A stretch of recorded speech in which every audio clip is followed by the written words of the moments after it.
Master Grade Sinanju Stein. Hey, what's up again, everybody? It's Robert184, 2Rs, 2Bs, gundam.tk, here to wrap up my look at the Master Grade Sinanju Stein version KA. You've seen the unbox, the plates, and the parts, and the MS itself. Now it's time for a list of the good and bad, and of course, I'd love to hear your take on it as well.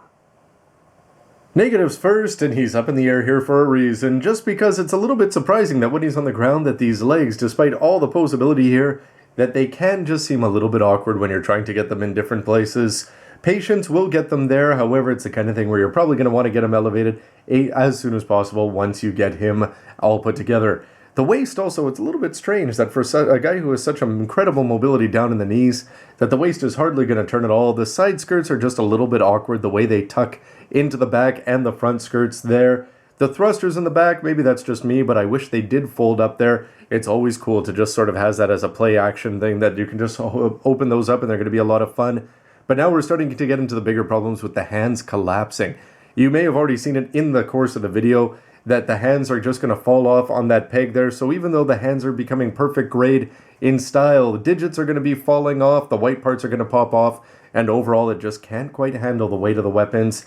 Definitely a bit of a problem, and that's going to be in no small part to just the fact that this is no small part here with the high beam rifle just being absolutely massive. I mean, if you go and stack them up, let's see, here's a Figure Arts Luffy nearby, and you just get the idea of just how large this thing is back there.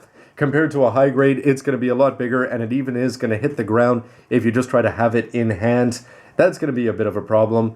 The bazooka itself, when you take this and you've got the top part here, this is going to fall off very awkwardly, or it's going to fall off pretty often here, and you're going to want to be careful when you're putting it back on. So if you stow it in the back, you are still going to need to ziplock that. They're not going to include a magic action base, as we've seen with high grades where you can store the extra parts underneath. The beam sabers, they're going to look good in hand, however, you're going to have to be a little bit careful there, because the weapons are not necessarily going to be reversible, so that if you want to do the beam saber up and down, that's not going to be happening, but it's more of an issue when you actually tuck it into the forearm there, because you can see that it's going to be coming out here, and that's going to work well, but it's only because of the pinch move in there, and you can see that it's even butted up against the hand itself there. But because it does have this bending part down here, you can bend it at an awkward angle, and that's going to make it go through, but it's not something that's very natural there, and that's just a little bit of poor design, because you've got this part here which is going to be curved over, and it's curved over. Something that's supposed to be running straight is, of course, going to run into some resistance. So how about the head? This is something where I think your mileage is going to vary. It doesn't look like a typical good guy from Anaheim Electronics, and basically it just sort of seems something a little bit strange.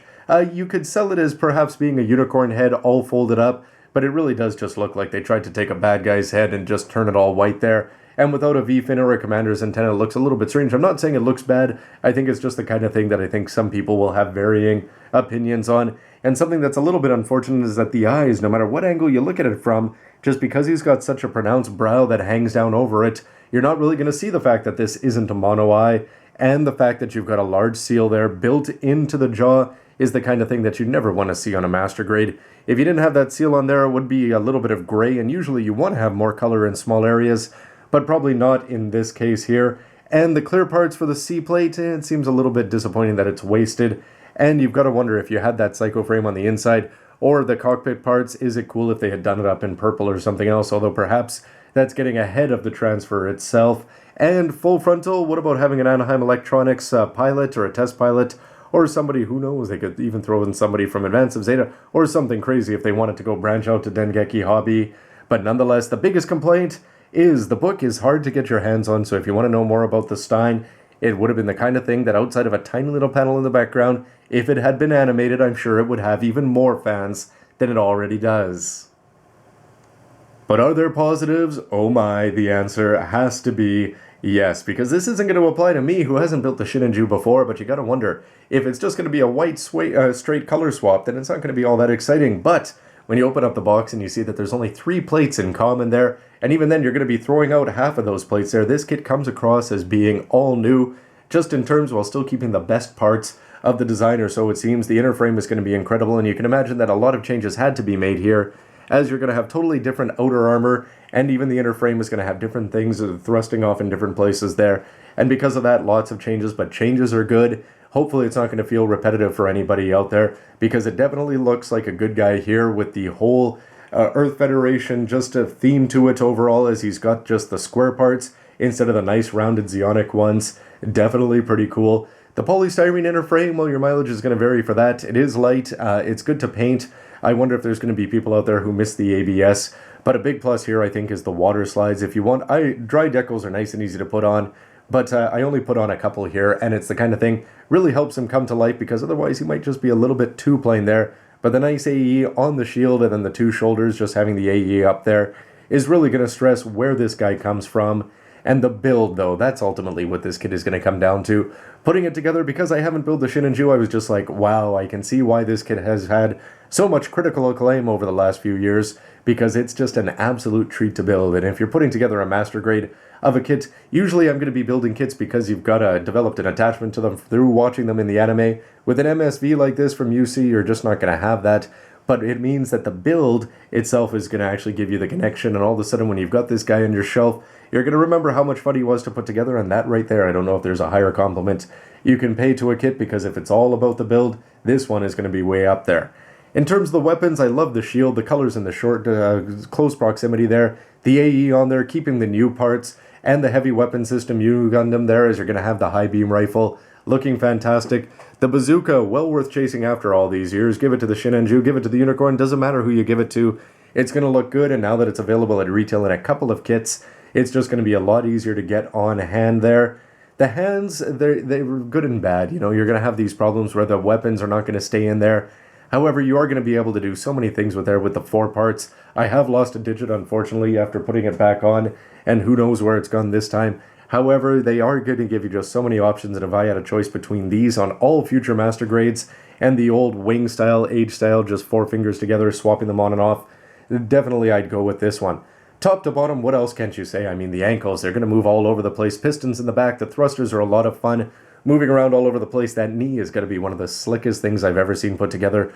Waist section, just rock solid there. The chest is going to look great. The shoulders look big and bulky. And the forearms, yes, they collapse, but they sure look good. And the head has definitely grown on me, and 6 thrusters like that blasting around in all directions. Absolutely fantastic. It's just going to lead to nothing but an impression of power, which is going to lead to a final verdict, despite the fact that he hasn't necessarily been animated. I always like to judge things whether they capture the power of the anime, and in this case though, you know what? I think you can actually skip over it though, because the power of the build is going to be more than enough. And it's the kind of thing, if you had played the PS3 game, I think that you probably would enjoy putting this kit together. But overall, if you just look at the MS design and the build and the stylings of him, and the overall sheer just powerful nature of this beast, I think he's absolutely fantastic. And if he was to be animated, let's say he made a guest appearance in 6 or 7, that would be fantastic. But for me, another way to put it is that the Sinanju has more than enough animated attractiveness or mediocre or whatever you want to say about that kind of thing. And this guy, it just spills into him, making him a good guy, which is actually a big plus in my eyes. But for somebody that I wrote off as just being a white recolor, I have definitely changed my tune. And the build and the fact that he even just could be playable in a few games is more than enough for, I'm sure, for a lot of UC fans to want to get this guy on your shelf. And how about future speculation? Because this is the kind of guy that's just made for older adult fans here, who are fans of Universal Century, Unicorn in particular, and don't care that something hasn't been animated. Cool design is definitely going to be enough, so you'd think that we would be getting a HD UC at some point in the future. You've got to wonder, though, if that'll be the end of the Stein in terms of the plastic model things. But what about reaching out? Gundam versus Gundam. We've seen that they just keep adding suits. If he's going to be a popular enough model, you got to wonder if he could make an appearance as a variation of the Sinanju, perhaps with a little lower cost out there. But where else could he be showing up? I wonder if we'll be seeing him in Robot Damacy or somewhere else. So anyway, I'd love to hear your thoughts on the future of the Sinanju Stein. Or could he be the kind of thing where when they retcon Unicorn and Char's counterattack 20 years from now, that he's actually going to be making an appearance? Anyway, everybody, this kit was a lot of fun to put together. I hope that came across in the review, and it's fun to be back doing Gundams again. Anyway, I'd love to hear your comments about the kit, about the videos, and about everything else. And stick around for lots more news, reviews, and everything else you can use. Thanks for watching, everybody. See ya. Alas, poor Rigazi. Yes, I don't think you'll ever be cool enough to stand in this company.